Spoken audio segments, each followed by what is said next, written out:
Gracias, thank you. I've worked in contemporary art for nearly 2 decades, and in that time I've seen the word pretentious thrown out in the direction of this field of the art world many times. Contemporary art represents for a lot of people class anxieties, and attacking it as a way of expressing resentment at elitism or what's assumed to be intellectual fraudulence. And at a certain point a few years ago, I'd heard the word pretentious thrown in my direction one too many times, and so I became interested in figuring out just what people meant by that word. I came across a quote from the 1996 diaries of the musician Brian Eno, who described how he, quote, decided to turn the word pretentious into a compliment. The common assumption is that there are real people and that there are others who are pretending to be something they're not. There's also an assumption that there's something morally wrong with pretending. My assumptions about culture as a place where you can take psychological risks without incurring physical penalties make me think that pretending is the most important thing we do. It's the way we make our thought experiments, find out what it would be like to be otherwise. So, if pretending is the most important thing we do, I wondered, then what bred such discomfort with it? Why do we dislike this term pretentious so much? So here we all are at Artbo, at this art fair, and you're here presumably because you're interested in art. Maybe you're an artist, or a student, or a designer. Perhaps you're a librarian, or teacher, or a software programmer. You could be a hairdresser or professional muscle car enthusiast. Maybe you're into bird spotting, kickboxing, homebrewing beer, or attending cosplay conventions dressed as characters from Star Wars, in which case you should be next door, not here. Perhaps it's bread baking, soccer, astronomy, writing erotic fan fiction, long-distance running, keeping goldfish, learning Russian, amateur dramatics, pickling vegetables, cultivating cacti, philosophy evening classes, stand-up comedy, consulting the tarot, yoga, DJing, making ceramic teapots, collecting true crime books, designing your own clothes, or watching silent expressionist films. Whatever it is you do, I'll bet you never think it's pretentious. And that's because you do it, and because pretentiousness never self-identifies. Pretentiousness happens over there. It's in the way he writes, it's in her music taste, it's in the way they dress. And who hasn't before described a person or a place or a thing as pretentious? We curl up and die if accused of it. Always pejorative in its English usage, the word pretentious is easy shorthand for dismissing novels, plays, and movies. It's used to criticize a huge range of activities. It's a way to put down music, to be mean about what a person is wearing, or to rubbish the decor in a hotel. If you look at the culture page in a major newspaper, likely as not, you'll find the word lurking in a movie write-up or editorial piece about the stupid things that rich people spend their money on. It's ammunition for angry online customer reviews of restaurants, and it's a character trait that people strenuously deny in online dating profiles. The word is used to describe the way people speak. It's used to xenophobically describe the character traits of foreigners. You can smell it in the air when complaints are made about something being too arty, and you can hear the suck of inevitability as it glues itself onto the word elitist. Pretentiousness is always someone else's problem, but you can be kind or cruel about it. The pessimist understands pretension as a form of charlatanry. It consorts with arrogance and condescension and careerism and being pompous. Pretension brunches with fraudulence and snobbery, and it shops for baubles with the pseudo and the vacuous. But it can also be the byproduct of eccentricity, of those who make the world around us a more colourful place in which to live, even if we personally might find it hard to stroll down the street dressed as Elvis, or to declare that we're going to spend our weekend writing an epic poem about turtle migration in South America. The optimist views pretension as innocent, tragicomic, an excess of effort. In this sense, it relates a bit to what the writer Susan Sontag defined in her essay, Notes on Camp, as the sensibility of failed seriousness. To appreciate camp requires generosity and empathy. Its pretensions can almost provoke a feeling of melancholy, a recognition that something amateurishly produced might be made with the best of intentions. Whatever its failings may be, it comes from the heart. The accuser of pretension always presumes bad intentions. Truth is, more often than not, pretension is simply someone trying to make the world more interesting, responding to it the way they think is appropriate. It's more likely that what you think is one person's pretension is another person's good faith. Movies, language, sport, food, other people. The harder you try to fix what the word pretentious or the idea of pretension refers to, the more chameleon it becomes. It's a word and a concept we use to muddle through a myriad of feelings towards social and human traits such as affectation, snobbery, being flashy with money. Calling a person pretentious can also be a way of calling out the trappings of power. It's a useful way of undermining the authority that powerful people have positioned themselves with. But it's also a way of warning people not to get above their station. Used as an insult, it's an informal tool of class surveillance, a stick with which to beat someone for putting on airs and graces. If being authentic is considered a virtue, what we should strive to be in society, then being pretentious is considered a cover-up, a facepalm to your class background. The horror that class migration evokes in people is almost tribal, as if you're disavowing your friends and your family. To suggest a person is pretentious is to say they're behaving in ways they're not qualified for through experience or economic status. They're acting above their station, or the inversion, pretending to be from a lower class bracket because they're embarrassed of their privilege. Pretension is certainly tied up with class, and class is about how you construct your identity in relationship to the world around you and the resources you have in order to do that. So again, what is it that we mean when we call something or someone pretentious? Pretension's always someone else's problem, as I've said, yet paradoxically, when we use it as an insult, we're often referring to ourselves. The pretentious flaws of others affirm your own intellectual and aesthetic expertise. They make you the authority. For in another person's pretensions must reside their failures and their amateurism. Simultaneously, their fakery highlights how down-to-earth and ordinary you are. It's because you are plain speaking that makes you trustworthy. That person's use of pretentious words, their use of fancy words, hides the fact that they do not have anything of substance to say. But the baselines against which authenticity and pretentiousness are calibrated vary wildly.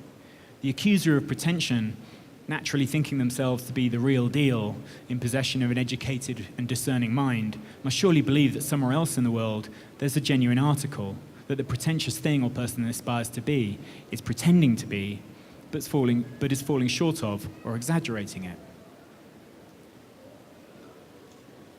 So, before using the word pretentious, you should first ask yourself, pretending to be what?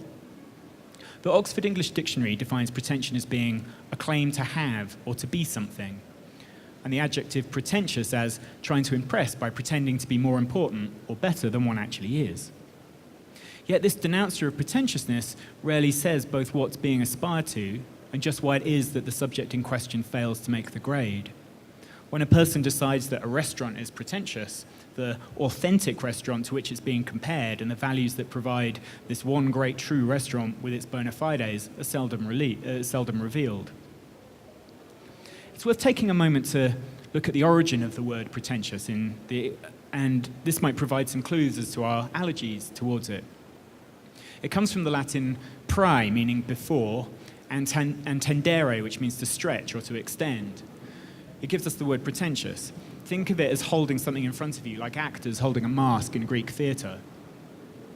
Or you could imagine yourself on a medieval battlefield, carrying a shield. In heraldry, the term escutcheon of pretense describes the coat of arms of an heraldic heiress incorporated into her husband's own arms on the death of her father. In the absence of other male inheritors, the heiress's husband would pretend to represent the family. So their shield was needed in order to protect their body in combat, held in front of them like pretendere, like the actor's mask hides the face. But it also carried a design that boasted of your power and political authority. So your pretense was your protection, even though it could also make you into a target. In the dynastic struggles of the British monarchy, which is where I'm from, the claimant to a throne or a similar rank was known as a pretender. The most famous of these in the British Isles was in the mid-18th century. He was the Jacobite Charles Edward Stuart, nicknamed Bonnie Prince Charlie, or the Young Pretender. So to be called a pretender then was not actually an insult. The issue was the legitimacy of the claim you held before you, praetendere, Authority was recognized on the basis of your political allegiance and your religious belief, not questions of truth or falsity. The pretense was not an act, it was a matter of blood and a matter of God. Let's go back to the actor and the mask. It's worth noting that the classical Greek term for a professional actor was Hippocrates, from which we derive the English word hypocrite, meaning someone who is saying something they don't actually mean or saying the opposite of what they really feel. Many techniques from ancient theatre found their ways into the rhetoric manuals of the classical world.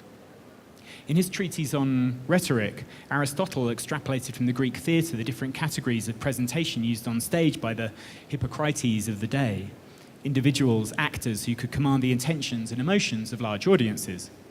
And he applied these to the courtroom. Later, the Romans Cicero and Quintilian built on Aristotle's ideas, and the techniques of stage oratory that they had studied became the tools of lawyers and theologians and politicians. During the Renaissance in Europe, these techniques found their way back into the theatre profession, and actors often used expressions and body language from printed manuals, printed guides to rhetoric. In Shakespeare's England, for example, these were fused with expansive, colourful styles taken from medieval mystery and morality plays, which were really effective at holding the attention of large audiences, large rowdy audiences in big outdoor venues. After the English Civil War ended in 1651, the theatre was banned for 10 years. And when it returned, acting then copied the highly mannered styles of the French royal court, which followed really restrictive rules. In the 18th century, roughly around the time that the idea of the authentic individual emerged after the Enlightenment, acting styles began to change again. In England with the actor David Garrick, and in Russia through Mikhail Shchepkin and later Konstantin Stanislavski, theatre moved towards a more naturalistic style of acting, drawing upon the performer's personal experience and observations of everyday life.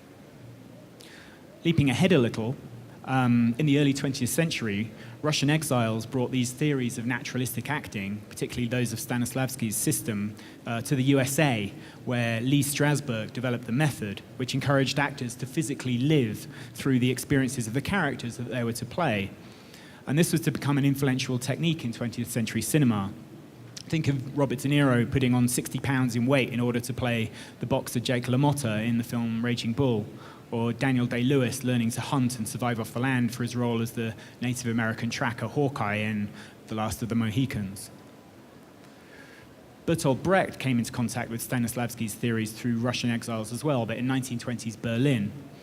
Brecht was a committed Marxist, and he held that naturalistic and realistic styles of acting were merely reproductions of the status quo in society, giving the audience an emotionally cathartic experience that left them feeling superficially purged, but unwilling to demand real change once they left the theatre.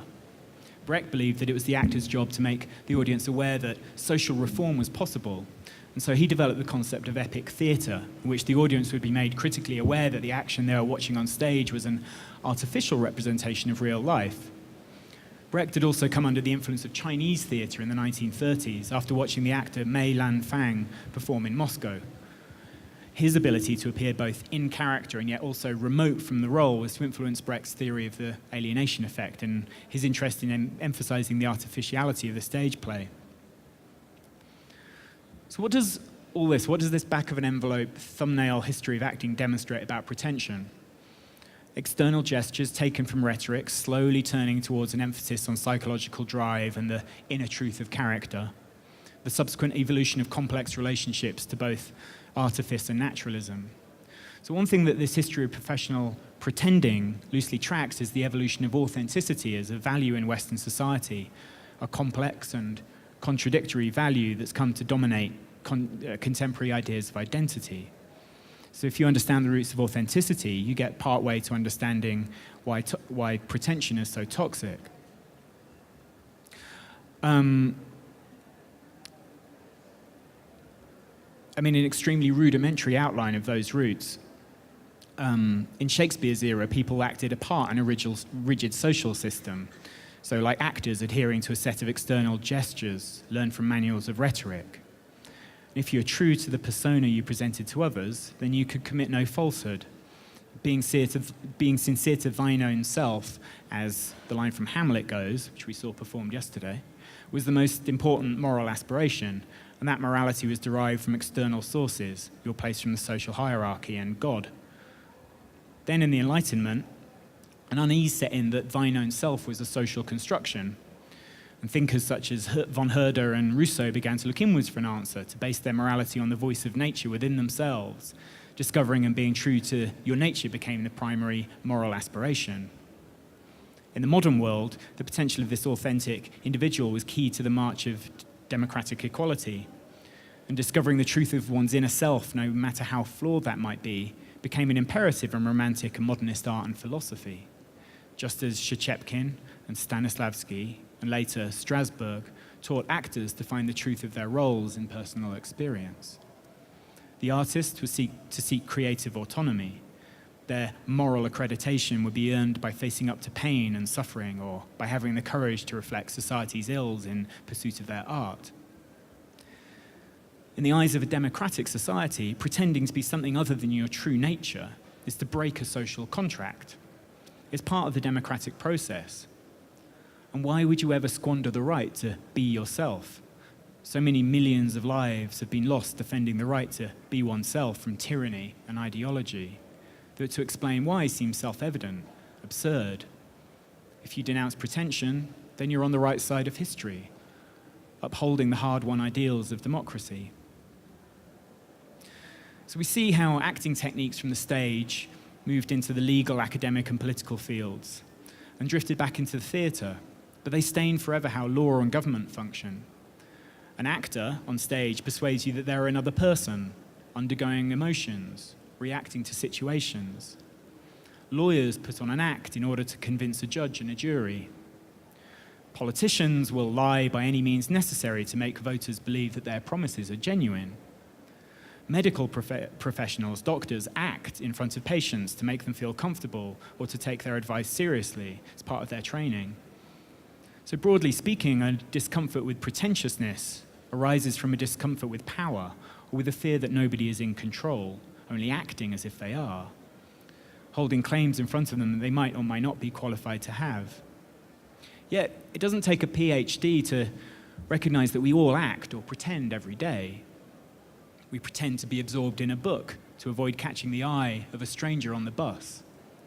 We pretend to be pleased to see our boss when we arrive at the office. Putting on a suit allows you to pretend that you're efficient or powerful when you would rather be in pajamas in front of the TV. It's hard to admit to pretending in Western society because no one likes a faker. Great store is placed on keeping it real. We tell those with unrealistic expectations to get real, face reality, or wake up and smell the coffee as if the rest of their activities were a dream. Yet, at the same time, we value dreams. We are such stuff as dreams are made on, wrote Shakespeare. Keep hold of your dreams, we advise. What's your dream job? Who is the man or woman of your dreams? These contradictory impulses to both dream and to face the truth find uneasy reconciliation in the language of the workplace, where we're told to act like you mean it. We refer to acting on behalf of a person or organization, or playing a part in a project. Your boss assesses you on your performance in the job, a role that might be rewarded with performance-related pay. And we heard Callie Spooner and Hendrik Volkerts talk about this yesterday. Dress for success, say the career gurus. Dress for the job you want, not the one you have. And even the cover headline of the January edition in 2015 of the Harvard Business Review read, "The problem with authenticity, when it's okay to fake it till you make it." So how can you know a person is performing or know if they're being themselves? This is a question that gripped an American sociologist called Irving Goffman, who in 1959 wrote a study of social psychology called The Presentation of Self in Everyday Life. Goffman used the metaphor of the theatre to describe how people behave and interact with each other. On stage is your acting self, the performer. This is your best side. This is the one you present to friends and family and work colleagues. But we also have a backstage where we keep our worries and our anxieties, where we prepare before going out in public, where we might even play out a different private version of ourselves. It takes deep skill, long training, and psychological capacity to become a good stage actor, says Goffman. He also writes that this fact should not blind us to another one. that almost anyone can learn a script well enough to give a charitable audience some sense of realness in what's being contrived before them. And it seems this is so because ordinary social intercourse is itself put together as a scene is put together in a play, by the exchange of dramatically inflated actions, counteractions, and terminating replies. All the world is not, of course, a stage, as Shakespeare said, but the crucial ways in which it isn't are not that easy to specify. Sex, age, race, clothing, insignia of rank, these are all signs that help establish social status. People's behavior gives us a conscious or unconscious heads up about how a given situation is going to play out. In general, we expect some sort of consistency between the way a person looks and their manner. It's one of the basic assumptions we use in navigating daily social situations. Pretension is a word we use to describe an inconsistency in these appearances.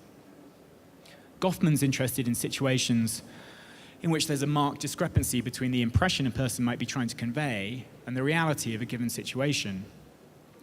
If we grudgingly allow certain symbols of status to establish a performer's right to a given treatment, he writes, we are always ready to pounce on chinks in his symbolic armor in order to discredit his pretension.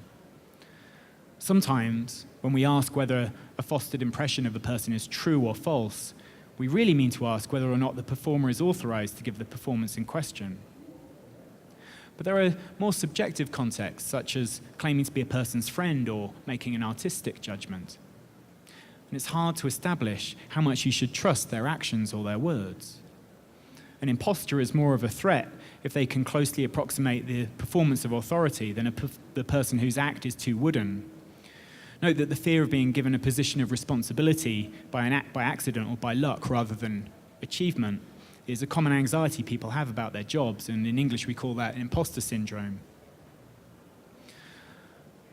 But to measure the authenticity of others by socially established norms is quite pointless. There are myriad life stories in the world that productively complicate any idea of the norm existing in the first place.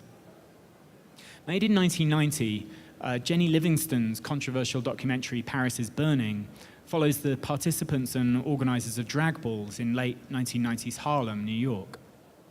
At these balls, young, often homeless, gay, African-American and Hispanic men who belong to competing houses walk or dance in front of a panel of judges who award points for their moves and, in certain categories, for realness. Realness, this concept they use in the ball scene, is the authenticity of each contestant's appearance, how convincingly the participant manages to pass themselves off for a member of the straight world. Paris is Burning documents the complex sets of categories in the balls, ranging from conventional drag queen roles through to executive realness, in which the participant dresses like a businessman or woman on Wall Street, preppy realness, where they look like a smart, casual student, military realness, where they wear army parade uniform, and banji realness, which is an excessively macho street look. Realness in the ball scene is a standard by which a complex form of pretension is measured. It's both an aspiration and satire. Realness emphasizes difference. It shows how mainstream identities are themselves an act, not a fact of nature.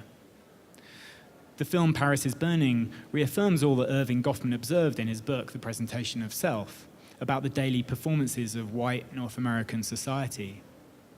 As one member of the House of Diabolique says, by looking good, one can feel good. By looking powerful, one can feel powerful. One can be powerful. Therefore, beauty begets control. Artifice equals power. Paris is Burning famously provides a rich document of voguing, the ball dance style. This grammar of intricate symmetrical hand movements, angular arm gestures, squats, spins, feints, and falls was originally derived from the poses and moves of catwalk models and photo spreads in Vogue magazine.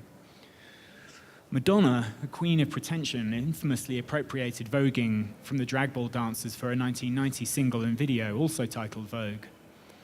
She absorbed one form of pretension, that which bound a marginal social community together, beneath another, pop music's license to pretend to be something you're not. A set of moves that had its origins in high fashion imagery was processed underground and then pulled back out to once again serve the industry of glamour, money, and celebrity. Far more crucially, Paris is Burning as a window onto lives shaped by chronic structural racism, transphobia, and homophobia. It describes forms of alternative family kinship and documents a number of tragic individual stories. Critics were very divided when the film was released, as they remain today, many focusing on the fact of Livingstone's own privilege as a white, middle-class filmmaker, and the contrasting ways in which the film was received by white and black audiences, straight and gay. Some held that the film perpetuated the idea that white society is the dominant one, that it further made the film's subjects appear to be other. Debates ranged around who had the right to represent and interpret the ball community, especially cross-racially. Through whose eyes was the idea of realness constructed? Those of the participants, the filmmaker, or the film's audiences? By applying the idea of pretentiousness to the context of these drag balls, of, to quote Eno again, finding out what it would be like to be otherwise, of aspiration, of changing the here and now with whatever tools are available to you, dress, attitude, a community of people with similar desires and needs, it's possible to see how fraught and complex pretension is. And in this context, to accuse a person of pretension, to say they are merely pretending, is a refusal of permission for that person to construct their own identity. To demand that they be authentic to their social circumstances is a form of social control. Decry pretense and you not only deny the possibility of change, you remove a tool of social critique from the hands of communities that need them. Being pretentious is rarely harmful to anyone, but accusing others of it is. You can use the word pretentious as a weapon with which to bludgeon other people's creative efforts. But in shutting them down, the accusation will shatter in your hand, and out will bleed your own insecurities, prejudices, and unquestioned assumptions. And that is why pretentiousness matters. Not why pretentiousness is good, or why pretentiousness is bad, but why it matters, why it's an important thing to argue over. Used as an insult, it's a false note of objective judgment. And when it rings, we can hear what society values in culture, hear how we perceive ourselves. To use the term pretentious as an insult is to wield a stick of anti-intellectualism in front of an imaginary audience. And to garner approval for what? Approval for cutting down another person's interests? If each poet, musician, dancer, florist, pastry chef the world over had been told early on in their lives that it was pretentious for them to take an interest in literature, music, theatre, gardening, or cooking, that they could only be true to the circumstances in which they'd been born, to be authentic to their background, then millions of imaginations and minds would have been stunted. Millions of hands would never have had to learn to do anything new. If each school student was told to forget about taking art classes because they were useless or pretentious, or put away silly ideas of getting above their station, of going to art college and to go and get a proper job instead, then they would never have taken an arts course, perhaps never gone on to study graphic design or trained as an information designer or product designer who makes road signs, kitchen appliances, or medical instruments. Nobody would have taken their fine art degree into the world of social care and used it to teach art therapy to people with learning disabilities.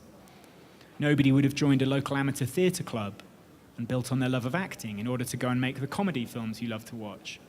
And nobody who held on to their fascination with animated films would now make the cartoons that enchant your kids on a wet Saturday afternoon. There would be nobody to reflect the world back at you. It can never be appropriated as an entirely positive word, pretension. After all, it's the art of pretending to be something you're not that's cursed the world with Donald Trump. But pretentiousness matters because of what it reveals about how your identity relates to mine, theirs, and everyone else's. And hard though it may be to accept, being pretentious is a part of what we do every day. Without the permissions it gives, the license to try new experiences, to experiment with ideas, to see if you want to live your life another way, people from all kinds of backgrounds will not be exposed to difference, to new ideas, or the histories, indeed, of their chosen field. A rich culture, sustained by people who devote their lives to it, often with little reward or recognition, is a pretentious one. Thank you.